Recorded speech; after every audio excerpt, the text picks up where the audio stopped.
네, 우리는 저번 시간에 18장 1절부터 3절을 중심으로 해서 하나님의 권세를 부여받은 한 천사가 이제 큰 성 바벨론의 멸망을 선언하는 그 내용을 보았습니다. 그래서 큰 성 바벨론이 무엇이냐에 대해서 한번 정리를 했었어요. 그렇죠? 큰 성 바벨론은 기본적으로 사실은 큰 음녀와 동일합니다. 그래서 땅의 임금들 그리고 땅에 사는 자들을 미혹하여서 결국 하나님을 대적하게 만드는 근원적인 세력과 동일하며, 그것에 멈추지 않고 땅의 임금들, 땅에 사는 자들, 그들이 하나님을 거절하도록 정말로 아주 미혹거리들을 뿌려놓고, 그래서 사람들이 미혹될 만큼 화려하고 부유하고 사치스럽고 음란한 가치로 가득 찬 이 세상 자체를 또 큰 성 바벨론이라고도 할 수 있었습니다. 이것을 조금 더 시각을 넓혀보면요, 결국은 또 그 안에서 그 가치에 매여서 살아가는 세상의 사람들도 결국은 큰 성 바벨론의 일부라고도 말할 수 있어요. 결국 음녀가 주는 그 음란한 술에 취한 자, 음란한 포도주에 취한 자, 그들까지도 사실 그 안에 들어가는 겁니다. 그래서 하나님의 심판으로 그 큰 성 바벨론은 결국 멸망할 것이고, 그러다 보니까 화려하고 사치스럽던 바벨론이 결국은 더럽고 가증한 새들이 모이는 곳이 되어 버리는 거죠. 이런 참상이 벌어질 수밖에 없는 이유가 뭐였어요? 그 안에 사는 권세자들, 그 안에 사는 일반 사람들, 상인들 모두가 다 뭐예요? 음녀의 가치에 그냥 취해 있기 때문이라고 말씀을 드렸습니다. 그렇기 때문에 음녀의 가치에 취해 있다라고 하는 것은 결국 뭐와 같냐면 하나님을 대적하는 것과 같고, 하나님을 버리는 것과 같고, 하나님과 상관없는 삶을 사는 것과 같은 거예요. 그래서 100% 성공한 인생일지라도 하나님이 없으면 아무것도 아니라는 말씀을 결론 부분에 제가 드렸던 것 여러분 기억하실 겁니다. 오늘은 그렇기 때문에 하나님이 이런 말씀을 해요. 4절 다 같이 읽어볼게요. 시작. 또 내가 들으니 하늘로부터 다른 음성이 나서 이르되 내 백성아 거기서 나와 그의 죄에 참여하지 말고 그가 받을 재앙들을 받지 말라. 자, 하나님이 또 다른 천사를 보내어 하나님의 권세를 가지고 이렇게 말하는 거예요. 내 백성아 거기서 나오라. 내 백성아 나오라. 그러면 거기서 나오라고 할 때 그 거기가 어디일까요? 큰 성 바벨론이죠. 큰 성 바벨론 안에서 세상의 가치를 가지고 살아가는 자들 중에 내 백성아 나오라는 거예요. 거꾸로 생각해 보면, 여러분 다른 시각으로 보면 이런 거예요. 아직도 하나님의 백성 중에 그 큰 성 바벨론 안에서 그 바벨론이 주는, 그 음녀가 주는 그 가치에 취해서 하나님과 상관없이 살아가는 자들이 여전히 있다라고 하는 거죠. 이거는 교회에 나오지 않는 것과는 좀 다른 문제예요. 교회를 나온다 할지라도, 직분자라 할지라도, 때로는 목회자라 할지라도 아직도 큰 성 바벨론 안에서 음녀가 주는 가치를 가지고 겸하여 살아가는 자가 있다라고 하는 거예요. 하나님 그들을 향해 뭐래요? 내 백성아. 하나님 아직 버리지 않으신 거예요. 내 백성아 거기서 나오라. 근데 왜 나오라고 하냐면 4절 끝에 이러죠. 그가 받을 재앙들을 뭐해라? 받지 말라. 그 자리에 머물러 있으면 그 내게 줄 것 같은, 큰 성 바벨론 안에서 내게 줄 것 같은 정치적인 이익들, 경제적인 이익들, 여러 가지 이익들, 이것은 하나님이 주시지 않는 이익들입니다. 다만 내게만 좋을 것 같은 이익들, 그것들을 포기하지 못하고 살아가는 자들아, 제발 그런 하나님이 주신 것 아닌 그런 세상의 이익들을 좀 포기할 수 있는 믿음의 용기를 좀 뭐해라? 가져라. 지금 그 얘기를 하고 있는 거예요. 그런데 그걸 놓지 못하고 그 자리에 앉아 있는 것만으로도 그 죄에 참여하는 것과 똑같다라고 하는 거예요. 그리고 그 자리에 끊임없이 머물러 있으면 너희도 음녀가 받을 재앙을 동일하게 받을 수 있다는 뭘 가져라? 경각심을 좀 제발 가져라. 하나님은 자기 백성을 잃어버리진 않습니다. 실수로라도 놓치지 않습니다. 그럼에도 불구하고 내가 너를 버릴 수 있다라고 하는 경각심은 뭐해라? 가져라는 거예요. 네가 그 세상에 그렇게 취해서 살다 보면 나도 너를 버릴 수 있다라고 하는 경각심은 갖고 살아야 돼. 그래서 여러분 때로는요, 내가 요즘 신앙생활이 엉망이라서 요즘 이런 일이 벌어지나? 이 생각이요, 성숙한 생각은 아니지만 그래도 그런 생각을 가지고 있다라고 하는 게 귀한 거예요. 그래야 그런 생각을 그래도 가져야 뭐예요? 조금씩 자기를 쳐서 교정시키며 하나님 앞에 나올 수 있는 어떤 매개체가 된단 말이에요. 그래서 그런 생각이라도 좀 가지세요. 예, 가지세요. 그러나 더 깊어지면 이제 그런 생각보다 더 하나님이 원하시는 생각으로 넓고 깊어져야죠. 그렇죠? 자, 오늘 본문을 통해서 우리는 분명하게 알아야 될 것이 하나 있습니다. 하나님께서요, 바벨론의 음녀의 죄를 드러내시고 또 그에 대한 심판을 선언하시는 것은 기본적으로 그가 악하고 하나님을 대적하고 있기 때문임에는 분명하지만, 여기에 또 하나 중요한 것은 뭐냐면 하나님의 백성들이 그 음녀의, 그 큰 성 바벨론의 죄에 미혹당하고 그 죄에 참여하지 않게 하기 위해서 바벨론의 죄를 드러내고 바벨론의 심판을 선언하시는 것이라는 것, 여러분 우리 아셔야 됩니다. 그래서 누누이 말씀드리지만 계시록은 절대로 믿음의 백성들에게 두려움을 주려고 쓴 책이 아니라는 것, 그거 꼭 명심하십시오. 하나님이 죄를 얼마나 싫어하시며 죄에 대한 하나님의 공의로운 심판이 분명히 일어날 것을 알림으로 말미암아 하나님의 백성들이 그 죄에 참여하지 않고 그 죄에서 나오게 하고자 하는 하나님의 그 절절한 마음이 담겨있는 책이 바로 요한계시록이에요. 그래서 오늘 이 말씀, 내 백성아 거기서 좀 제발 나오라, 이 하나님의 가슴 절절한 음성을 우리는 오늘 들으실 수 있어야 합니다. 자, 이어서 좀 가볼까요? 5절 다 같이 읽어보겠습니다. 시작. 그의 죄는 하늘에 사무쳤으며 하나님은 그의 불의한 일을 기억하신지라. 자, 5절은요 헬라어 성경으로 보면 왜냐하면이라는 접속사가 들어있습니다. 한글 성경으로는 번역해 놓지 않았지만 5절 이하는 왜냐하면, 왜 내 백성들이 거기서 나와야 되냐면, 왜 음녀의 죄에 참여하지 말아야 하냐면 하면서 나오는 거예요. 그의 죄는 하늘에 사무쳤으면서 쭉 나와요. 근데요 5절 이하에 그의라고 하는 것은요 여성형으로 사실 되어 있어요. 그래서 그녀의로 번역하는 것이 더 정확합니다. 그래서 왜냐하면 그녀의 죄는 하늘에 사무쳤으며 하나님은 그녀의 불의한 일을 기억하신지라. 그녀가 준 그대로 그녀에게 주고 그녀의 행위대로 갑절을 갚아주고 그녀가 섞은 자라도 갑절이나 섞고 그녀에게 주라. 그녀가 얼마나 자기를 영화롭게 하였으며 사치하였든지 그만큼 고통과 애통함으로 갚아주라. 그녀가 마음에 말하기를 나는 여왕으로 앉은 자여 과부가 아니라 결단코 애통함을 당하지 아니하리라 하니. 여러분 다 그녀예요. 그랬더니 그녀는 누구예요? 음녀죠. 그리고 큰 성 바벨론이죠. 그가 뿌려놓은 세상의 가치관이죠. 여러분 그런 것도 우리가 명심해야 됩니다. 그래서 왜냐하면 너희들이 왜 큰 성 바벨론에서 그의 죄에서 참여하지 않고 나와야 되냐면, 여기서 첫 번째로 말해요. 그녀의 죄는 하늘에 뭐했다? 사무쳤기 때문이다. 그리고 하나님은 그녀의 불의한 일을 뭐하고 있다? 기억하고 있기 때문이다. 자, 사무쳤다라고 하는 이 헬라어 단어는요 두 가지 중요한 의미가 있는데, 첫 번째는 이거예요. 죄악이 땅에서부터 가득 차서 쌓여 올라가는데, 그렇게 땅에서부터 죄가 쌓여 올라가서 결국 마침내 어디까지 닿았다? 하늘에까지 닿았다라고 하는 거예요.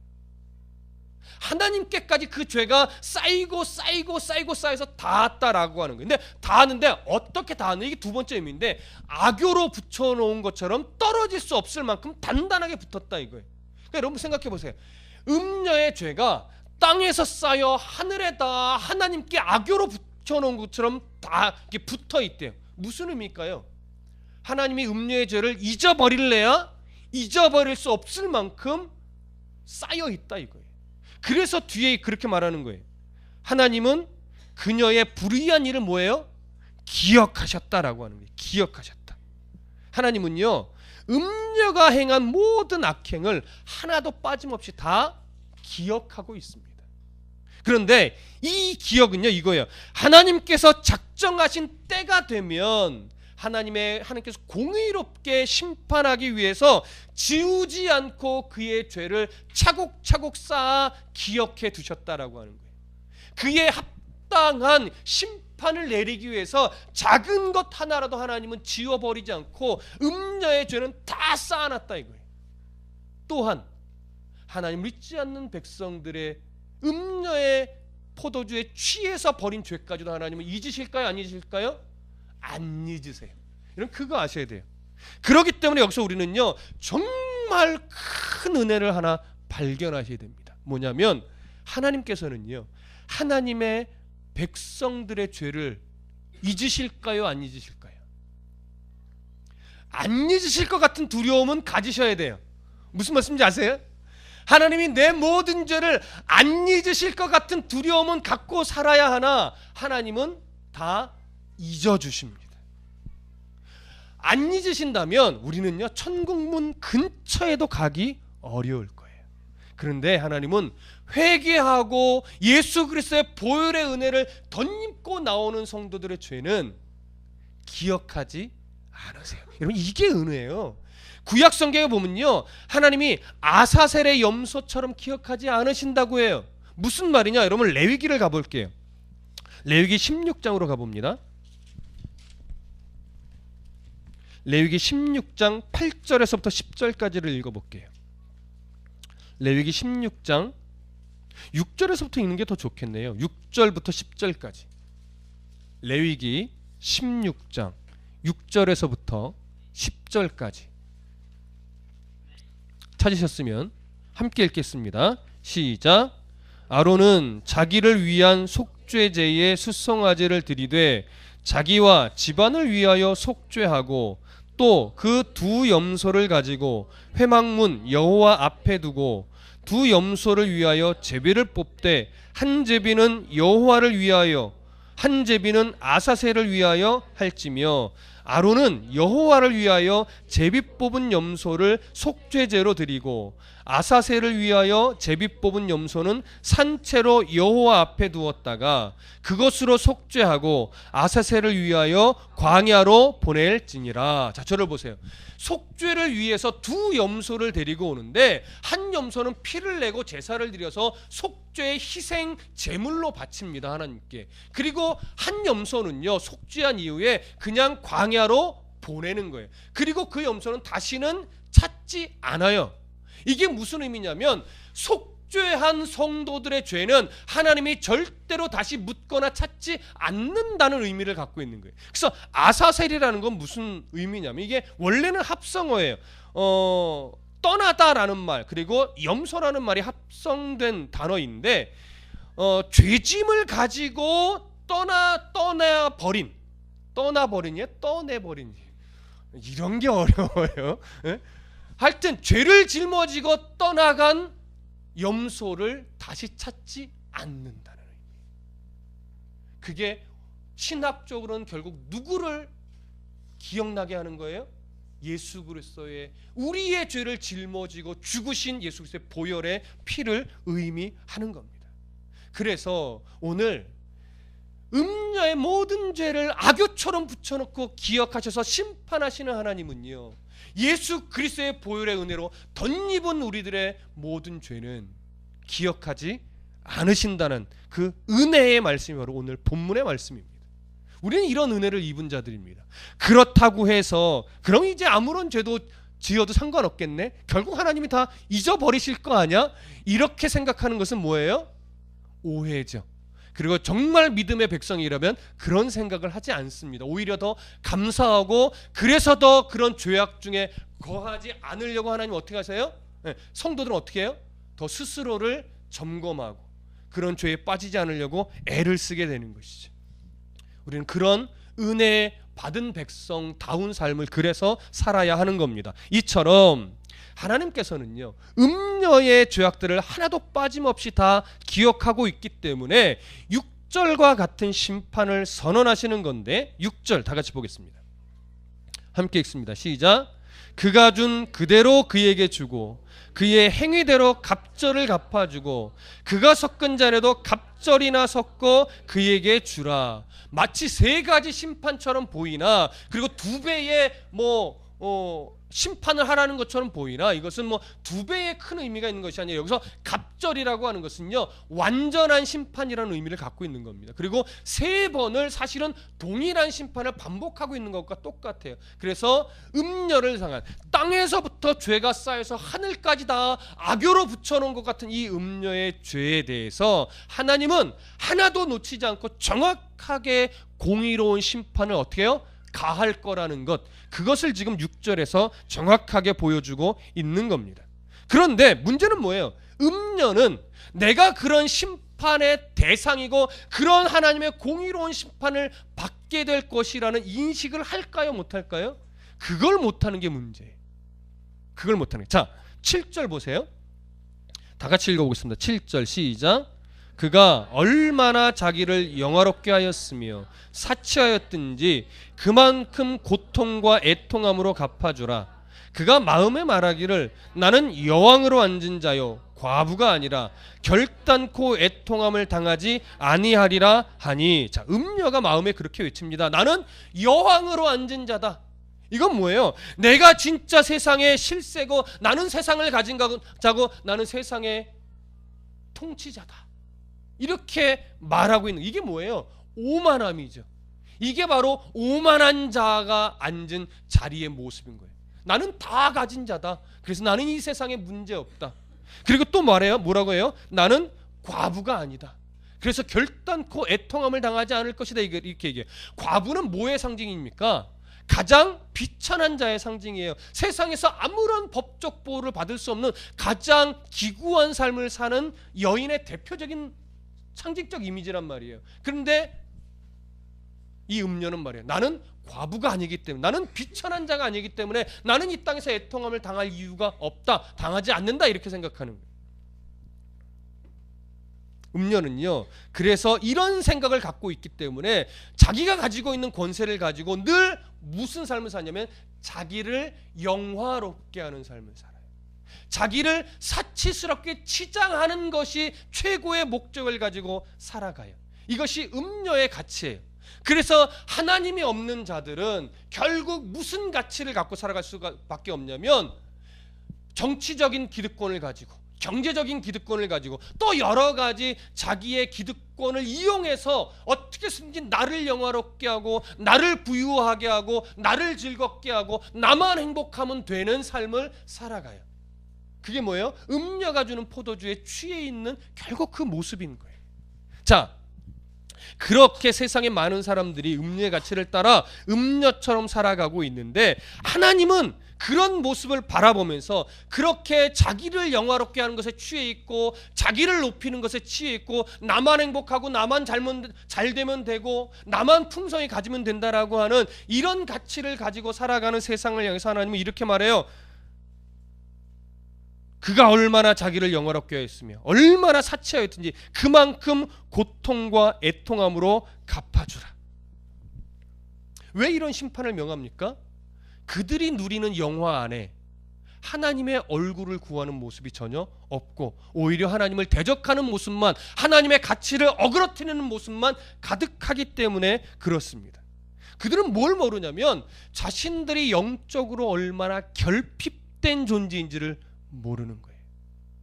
여러분, 이 모습은요 계시록에서 라오디게아 교회에 정확하게 하나님이 말씀하셨습니다. 계시록 3장으로 가볼까요? 계시록 3장 17절.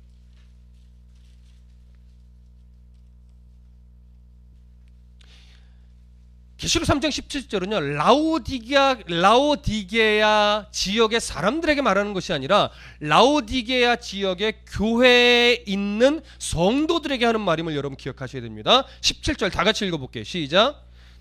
네가 말하기를 나는 부자라 부요하여 부족한 것이 없다 하나 네 곤고한 것과 가련한 것과 가난한 것과 눈먼 것과 벌거벗은 것을 알지 못하는도다. 자세한 것은 이 부분의 강의를 한 번 더 들어보시면 정확하게 더 이해하실 텐데, 기본적으로 라오디가 교회는요, 특히 라오디가 교회의 성도들은요, 매우 부유한 사람들이에요. 정말 부족한 것이 없는 사람들이에요. 영적으로도 핍박을 당한 적이 없는 교회예요. 그래서 날마다 그 교회는 가진 것이 많고 잔치 분위기고 막 행사도 많고 모든 사람들이 명품 옷을 입고 떵떵거리며 다니며 예배하는 교회가 이 교회예요. 그러다 보니까 하나님을 향한 영적인 갈급함이 전혀 없어요. 찬송도 있고 말씀도 있고 예배도 있는데 그저 뭐하냐면 너희 잘났고 우리 잘났고 우리는 풍요롭고 우리는 기뻐, 이런 것만 난무하는 교회예요.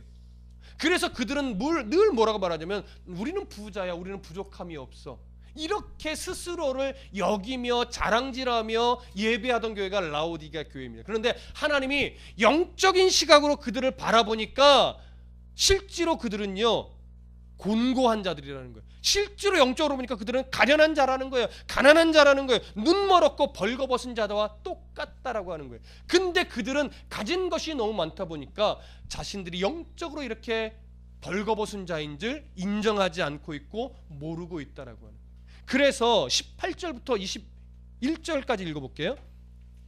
계시록 3장 18절부터 21절 함께 읽습니다. 시작. 내가 너를 권하노니 내게서 불로 연단한 금을 사서 부요하게 하고 흰옷을 사서 입어 벌거벗은 수치를 보이지 않게 하고 안약을 사서 눈에 발라 보게 하라. 무릇 내가 사랑하는 자를 책망하여 징계하노니 그러므로 네가 열심을 내라. 회개하라. 볼지어다 내가 문 밖에 서서 두드리노니 누구든지 내 음성을 듣고 문을 열면 내가 그에게로 들어가 그와 더불어 먹고 그는 나와 더불어 먹으리라. 이기는 그에게는 내가 내 보좌에 함께 앉게 하여 주기를 내가 이기고 아버지 보좌에 함께 앉은 것 같이 하리라. 보세요. 볼지어다 내가 문 밖에 서서 뭐하노니? 두드리노니 누구든지 내 음성을 듣고 문을 열면 내가 그에게로 들어가 그와 더불어 먹고 그는 나와 더불어 먹으리라. 자, 믿지 않는 사람들에게 하는 말이니까 믿는 사람들에게 하는 말입니까? 믿는 사람들에게 하는 말.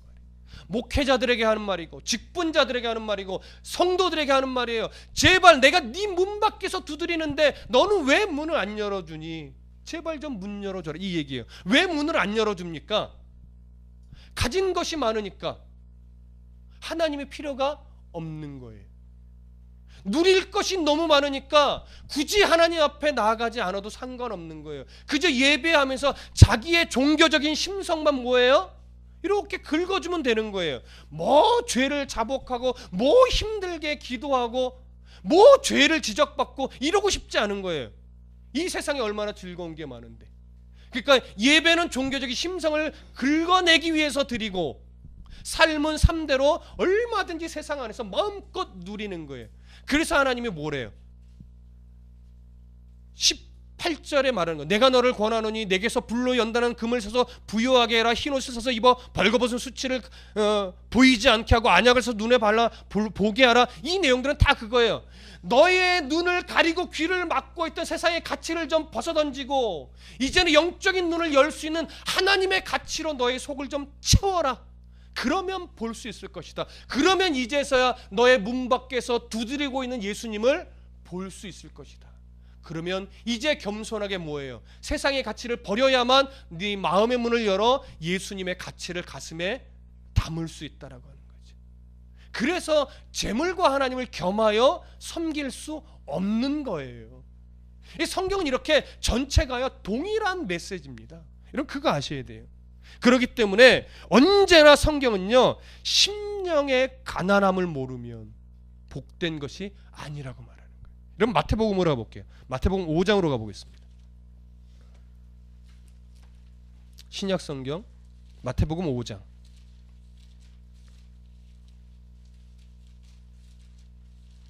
마태복음 5장 3절을 보겠습니다.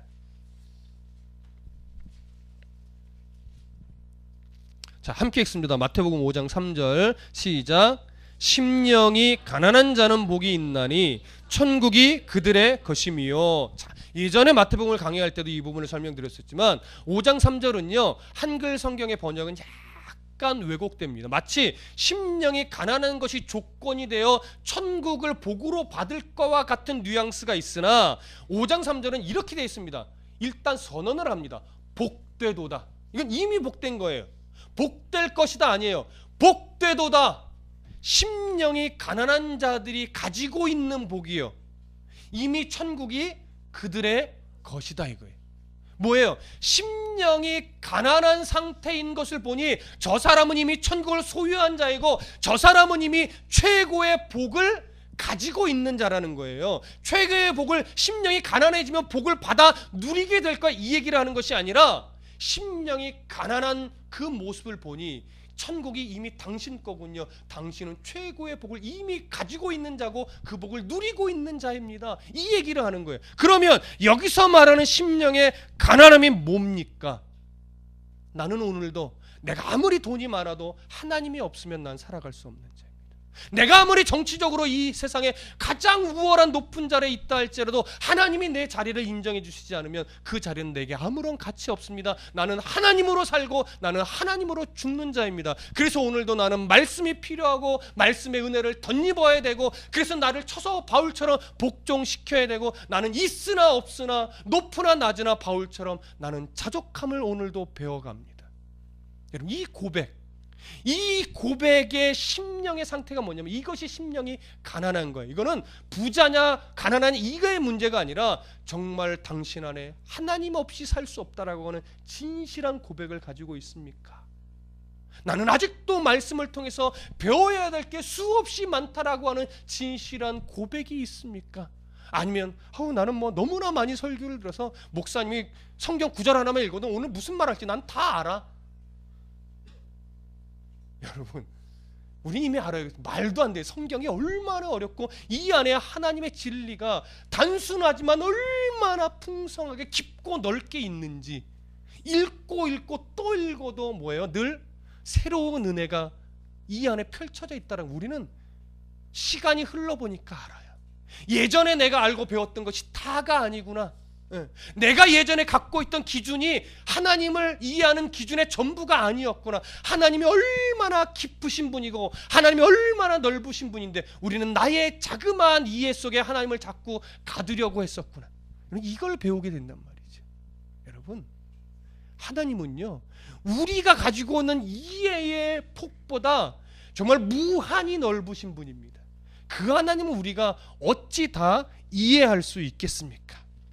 그래서 우리는 언제나 심령이 가난한 자로 내가 살아가야 되고, 내 영이 정말 하나님으로 오늘 또 갈급해 있는가, 예배 자리 나올 때 타는 목마름으로 하나님 오늘도 은혜 주셔야 됩니다. 하나님 오늘도 깨달음을 주셔야 됩니다. 하나님 오늘도 말씀의 풍성함으로 내 속사람을 채워주셔야 이 한 주간 또 제가 힘을 내서 살아갈 수 있습니다. 이 자세로 나와야 되고, 이 상태가 내가 되어 있는가 점검하셔야 돼요. 그래서 영적인 감각이 살아난다는 것은 너무나 중요합니다. 영적인 감각. 앞에서도 잠깐 말씀을 드렸지만 우리가 이런 류의 생각들이 있잖아요. 내가 어제 예배를 안 드렸더니 이런 일이 벌어지나. 내가 요즘 기도로 생활을 좀 게을리했더니 그래서 요즘 이렇게 마음도 불편하고 삶이 힘든가. 이런 류의 생각들이 있어요. 그렇죠? 그것이 성숙한 생각은 분명히 아니에요. 그리고 우리 하나님 그런 분도 아니에요. 그럼에도 불구하고 이런 생각이 아직 있다라고 하는 것은 비록 종교성에 기인한 생각이기는 하나 하나님께로 다시 더 나아갈 수 있는 영적인 감각이 살아있다는 증거이기 때문에 그런 생각이 있다라고 하는 것 자체가 사실은 귀하고 고마운 겁니다. 그것이 소망이 있는 겁니다. 그것이 쌓여서 조금 더 하나님 앞에 나오고 말씀 앞에 나오고 예배를 드리고 말씀을 들으며 하나님 앞에서 깨달음으로 은혜를 덧입을 때 이제 더 깊어지고 성숙한 성도의 어떤 걸음을 걸을 수 있는 거예요. 그렇게 되면 이제 이런 생각을 안 하게 되는 거죠. 나는 여왕으로 앉은 자야 라고 하는 생각들이 있지. 나는 과부가 아니니 난 비천하지 않아. 이게 뭐냐면 나는 이제 이 정도면 나는 재산을 많이 모아놨어. 내 노후는 안전할 거야. 이런 류의 생각들. 이런 생각이 얼마나 어리석은 생각인지 알게 되는 겁니다. 물론 사람의 노력을 의미가 없다, 사람의 노력이 가치 없다, 이걸 말하는 것이 아닙니다. 사람의 노력이 소중하고 하나님은 그 성실하고 열심히 살게 하는 것을 하나님은 요구하고 있으나 누구의 가치 안에서? 하나님의 가치 안에서 최선을 다하여 준비하고 노력해야 돼요. 근데 세상은요 이렇게 얘기하는 거예요. 이렇게 속삭이는 거예요. 하나님의 가치는 나중이야. 일단 성공하고 봐야지. 일단 어떻게 해서든지 뭐하고 봐야지? 돈을 벌고 봐야지. 그건 뭐예요? 성공을 위해서라면 못할 것이 어딨어? 너의 자녀를 생각해. 너의 노후를 생각해. 일단 성공해야 교회에서도 대우받지. 이런 류의 생각들은 하나님의 가치 밖에 있는 열심을 강조하는 거예요. 그러나 성경은 아니에요. 성공을 위해서 못할 것이 있어야 된다라고 말하는 거예요. 하나님의 가치 안에서 최선을 다하면 하나님이 주시는 성공이 있다 이거죠. 근데 우리는 하나님이 주시는 성공으로는 잘 만족하지 못해. 왜? 내 기대보다 작을 때가 많거든요. 내 기대는 이만큼 채워졌으면 좋겠는데 실제 하나님은 이만큼밖에 안 채워줄 때가 많아요. 근데 우리는 만족하지 못해요. 자족하지 못해요. 왜?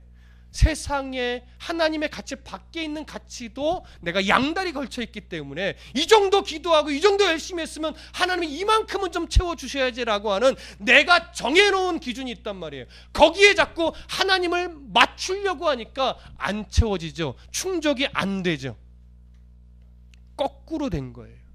하나님이 주실 것에 내 가치가 맞춰져야 되는데 내 가치에 하나님의 가치가 좀 같이 맞춰졌으면 하는 욕심이 들어있으니까 자족할 수 없는 겁니다. 여러분 18 오늘 본문으로 좀 돌아가 볼게요. 오늘 본문 8절 함께 읽습니다. 시작. 그러므로 하루 동안에 그 재앙들이 이르리니 곧 사망과 애통함과 흉년이라 그가 또한 불에 살라지리니 그를 심판하시는 주 하나님은 강하신 자이심이라. 자, 음녀의 세력과 하나님은요 팽팽하게 대결을 하는 관계가 아니에요. 음녀는요 그저 하나님이 심판하실 때까지 하나님이 기다려 주시는 동안만 지가 진짜 여왕인 양 행세하고 그 행세하는 기간 동안 그의 죄는 사무칠 뿐이에요. 하늘에. 무슨 말씀인지 이해되시죠? 결국은 하루 동안에 사망과 애통과 흉년이라는 하나님의 심판이 그에게 이를 텐데 여기서 말하는 하루 동안이라는 것은 시간적인 개념의 하루가 아니라요 호련히 온다라고 하는 개념의 심판이에요. 그리고 신속하게 온다라는 개념의 하루예요. 호련히 옵니다. 신속하게 옵니다. 언제? 아무 일도 일어날 것 같지 않은 순간에.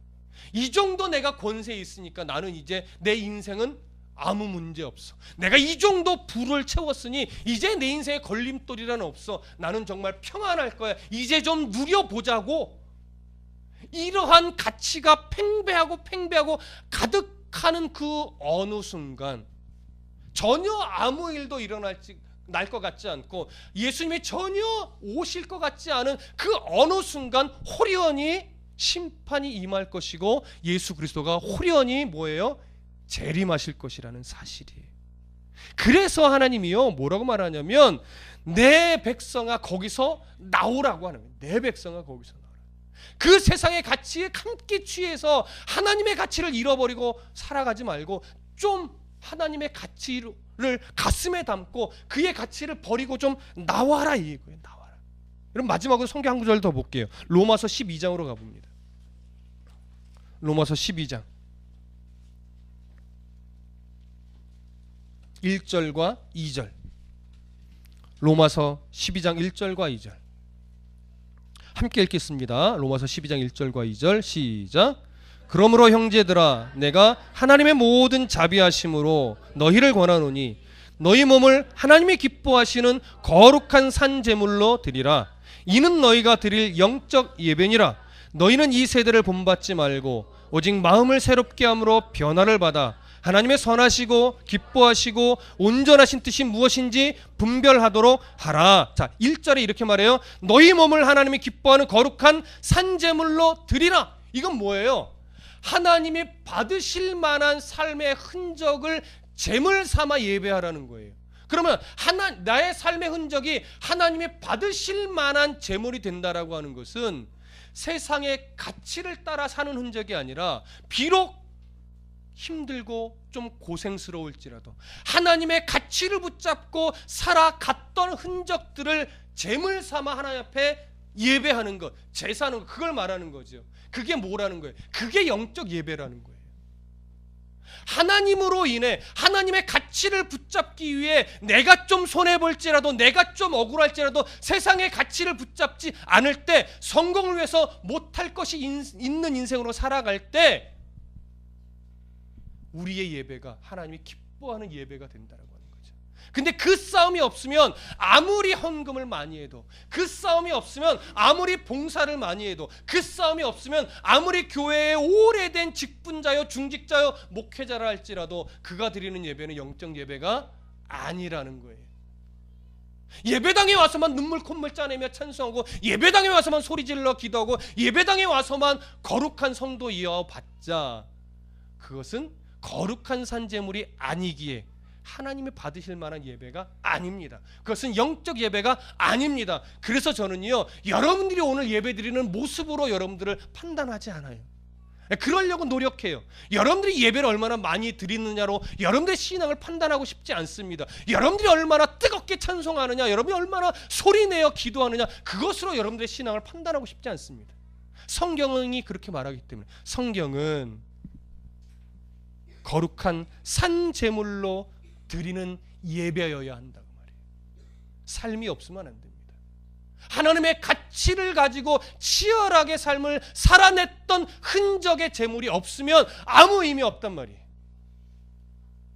그럼에도 불구하고 예배해야 내가 그렇게 못 살았구나를 깨달을 수 있으니까, 그럼에도 불구하고 예배의 자리에 나와 말씀을 듣고 찬송하고 기도해야 돼. 왜? 하나님이 그래야 신앙의 양심에 뭐예요? 바늘로 콕콕 찌르죠.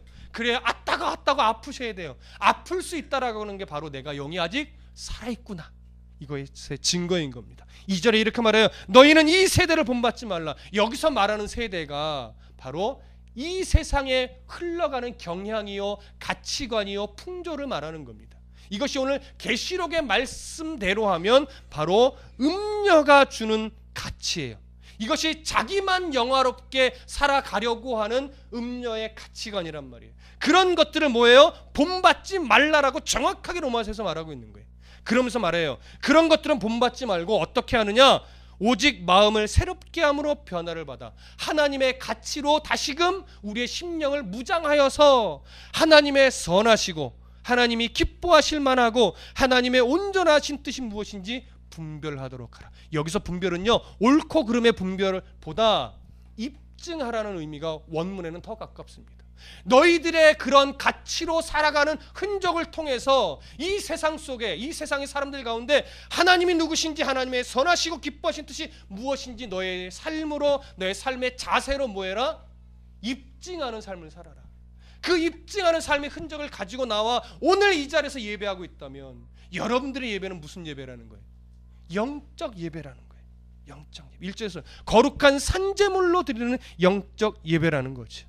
그래서 여러분, 교회 안에서 아무리 종교적인 열심이 탁월하다 하더라도, 아무리 성경을 많이 지식적으로 알고 있다 하더라도 일상의 삶 속에서 하나님의 선하시고 기뻐하시고 온전하신 뜻이 증명되지 않는, 자기만 영화롭게 하는 삶을 살고 있다면 우리들의 삶은 실패하고 있는 삶입니다. 그러나 비록 좀 초라하도, 비록 좀 부족해도, 비록 좀 연약하다 할지라도 이러한 하나님의 가치를 가지고 오늘도 믿음의 선한 싸움을 싸우며 세상의 가치가 내 안에 들어오지 않게 하려는 치열한 몸부림, 이렇게 살면 안 되는데, 저기를 가면 안 되는데, 이런 애씀을 가지고 살아가고 있다면 여러분들은 정말 하나님의 선하심을 입증하고 있는 거룩한 산제물로서의 삶을 살아내시는 겁니다. 그것의 가치를 알고 오늘도 기쁨으로 기꺼이 나의 삶을 거룩한 산제물이 되게 하여서 오늘 음녀의 가치를 버리고 내 백성아 거기서 나오라는 하나님의 음성을 날마다 기억하면서 삶을 멋지게 살아내는 그런 성도가 되시기를 간절히 부탁드립니다. 기도하겠습니다.